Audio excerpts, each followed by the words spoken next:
సినిమాకి టైటిల్ అని ఎందుకు పెట్టారని ఎవరు అడిగితే మళ్ళీ అక్షరాలు దిద్దుకోవడం దగ్గర నుంచి జీవితం మొదలు పెట్టాలని అనిపించేంత పరిస్థితి వచ్చిందని.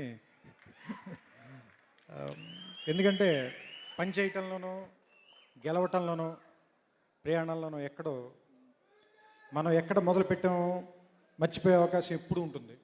మనం ఎవరము, మనం ఎక్కడి నుంచి వచ్చాము. సో ఎప్పటికప్పుడు వెనక్కి తిరిగి చూసుకుని మన మూలాల్ని మనం వెతుక్కునే ప్రయత్నం ఎప్పటికప్పుడు చేస్తూనే ఉండాలి. అలాంటి మూలాల్ని వెతుక్కునే ఒక ప్రయత్నమే కొన్ని జ్ఞాపకాలు ఎప్పటికీ మర్చిపోలేం. కొన్ని ప్రయాణాలు ఎప్పటికీ ఆపాలనిపించదు. కొన్ని జ్ఞాపకాలని ఎప్పటికీ మర్చిపోవాలనిపించదు. కొన్ని అనుభూతుల్ని ఎంత పంచుకున్నా సరిపోవాలనిపించదు. నాకు ఎప్పటి నుంచో నన్ను చిన్నప్పటి నుంచి ఇక్కడ దాకా తీసుకొచ్చిన ప్రయాణం కానీ, నా అనుభూతులు కానీ, నా స్నేహితులతో నేను మాట్లాడిన మాటలు కానీ, సాయంత్రం పూట సరదాగా క్రికెట్ ఆడినప్పుడు అయిపోయిన తర్వాత సిగరెట్ అలవాటు ఉన్న రోజుల్లో అది కాలుస్తూ కబుర్లు చెప్పిన రోజులు కానీ, ఒకటికే డబ్బులుంటే 1/2 తాగుతూ సరదాగా సంభాషించిన రోజులు కానీ, ఏమవ్వాలి అనుకున్నప్పటి క్షణాలు కానీ, అవి అయిపోయిన తర్వాత వెనక్కి తిరిగి చూసుకుంటే తీయగా ఉంటాయి. వాటన్నిటినీ ఎలా వెనక్కి తిరిగి చూసుకోవాలని ప్రతి మనిషి అనుకుంటాడు. రాసేసిన డైరీలు మళ్ళీ ఎలా చదవాలని అనుకుంటాడు. ఇది కూడా నేను చాలా రోజుల క్రితం రాసేసిన డైరీ, దాన్ని మళ్ళీ చదువుకోవాలనిపించింది. దాన్ని ఆగా తీశాను. ఇది మీ అందరికీ నచ్చుతుందని అనుకుంటున్నాను. ఈ సినిమాని ముందు పైకి ఎక్కించడానికి, తెర మీదకి ఎక్కించడానికి నా వెనకాలే బలంగా నిలబడింది మాత్రం రాధాకృష్ణ గారు. నువ్వు ఏదనుకుంటే అది చెయ్యి, ఎలా కావాలనుకుంటే అలా చెయ్యి. ఎందుకంటే ఇది విన్న వెంటనే నాకు ఒక మంచి ఫీలింగ్ ఇచ్చింది. చూసిన తర్వాత ఆడియన్స్కి కూడా అంతే మంచి ఫీలింగ్ ఇస్తుంది అని నేను నమ్ముతున్నానని మొత్తం ఈ సినిమా ప్రయాణం అంతసేపు మాతో పాటు అంతే బలంగా నిలబడిన వ్యక్తి చంద్రబాబు గారు.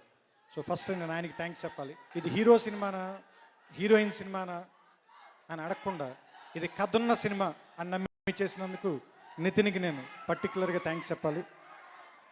అండ్ సామాన్యంగా హీరోయిన్లు 50 రోజులు 60 రోజులకి మించి 40 రోజుల్లో సినిమా తీస్తారు. మీరు నెల్లాళ్ళే డేట్లు ఇస్తామని రోజుల్లో ఎన్ని రోజులు కావాలంటే అన్ని రోజులు మేము ఎప్పుడు అడిగితే అప్పుడు తన ఇబ్బందులన్నీ సర్దుకుని మరీ వచ్చాయి.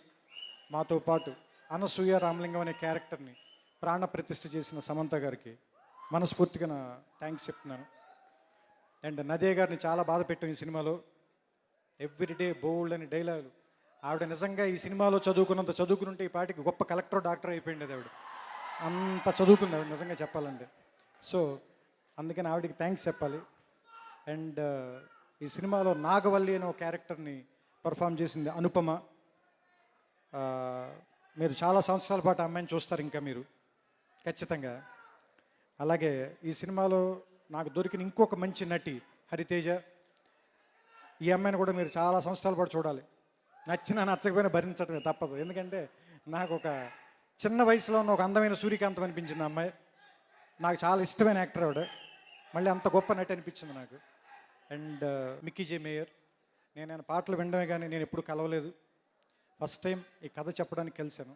నేను కథ చెప్తూ ఉండగానే మొదటి 10 నిమిషాల కథ పూర్తయ్యేసరికి ఆ గోపాల గోపాల పాట విన్నారు కదా, ట్యూన్ ఇచ్చేసాడు ఆయన వెంటనే.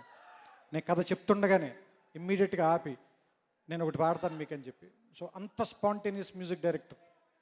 అండ్ ఎప్పుడు 6 పాటలు, ఎప్పుడు 5 సాంగ్స్ చేసాడు ఆయన. ఎప్పుడు రాసేసారో కూడా తెలియనంత ఫాస్ట్గా చేసేసాం. అండ్ రామ్ జోగయ్య శాస్త్రి గారు అంటే నాకు జల్సా రోజుల నుంచి పరిచయం. జల్సాలో ఏదో ఒక అల్లరి పాట రాశాం కానీ అత్తారింటికి దారేదిలో చాలా అర్థవంతమైన పాటలు, దేవదేవం భజే, బాపు గారి బొమ్మ, అన్నిటికంటే ముఖ్యంగా కలేజాలో సదాశివ సన్యాసి. అంటే తెలుగు పాటకి మళ్ళీ గౌరవం, శాస్త్రి గారి తర్వాత అంత గౌరవం తీసుకురాగలిగిన రచయితల్లో నేను రామజోగి శాస్త్రి గారు కూడా ఒకళ్ళని నమ్ముతాను. అండ్ ఫస్ట్ టైం ఈ సినిమాలో నేను కృష్ణ చైతన్య గారితో పనిచేశాను. అతను తీసిన రౌడీ ఫెలో అనే సినిమా నాకు చాలా ఇష్టం. సో ఆయన నితిన్ గారికి కూడా ఫ్రెండ్ అవటం మూలంగా ఒకసారి సెట్కి వచ్చినప్పుడు మాట్లాడితే నాకు అర్జెంటుగా ఒక సాంగ్ కావాలి, మీరు నాకు రాసి పెడతారని అడిగితే చాలా షార్ట్ టైంలో నాకు రాసి ఇచ్చారు. అదే మీరు విన్న అనసూయ కోసం సాంగ్. అండ్ ఆయన నేనేదో పక్క నుండి నడిపించాను అన్నారు కానీ లేదు, ఆయన నడుస్తుంటే నేను చేయి పట్టుకుని వెనకాల నడిచాను అంతే. అండ్ ఈ సినిమాలో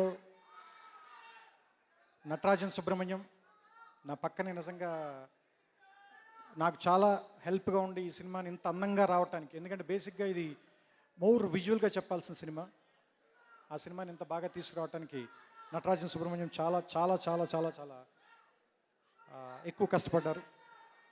అండ్ ఎడిటర్ చంటి గారికి, కోటగిరి వెంకటేశ్వరరావు గారికి, అండ్ ఆర్ట్ డైరెక్టర్ ప్రకాష్ గారు, మీరు ఫస్ట్ చూసిన పల్లెటూరు సాంగ్లో చాలా అద్భుతమైన విజువల్స్ రావటానికి అతి కష్టమైన ప్రదేశాల్లో ఆయన కానీ ఆయన క్రూ శేఖర్ మిగతా వాళ్ళందరూ చాలా కష్టపడి మా కోసం పనిచేశారు. అండ్ మిగతా అందరు టెక్నీషియన్స్కి ఎవరైనా మర్చిపోతే వాళ్ళందరూ నన్ను క్షమించాలి. మిగతా నటులు కానీ అందరికీ నేను మనస్ఫూర్తిగా కృతజ్ఞతలు చెప్తున్నాను. ఈ చిత్రంలోని పాటలు, ఈ సినిమా మీకు నచ్చుతాయని కోరుకుంటున్నాను, ఆశిస్తున్నాను. నమస్కారం.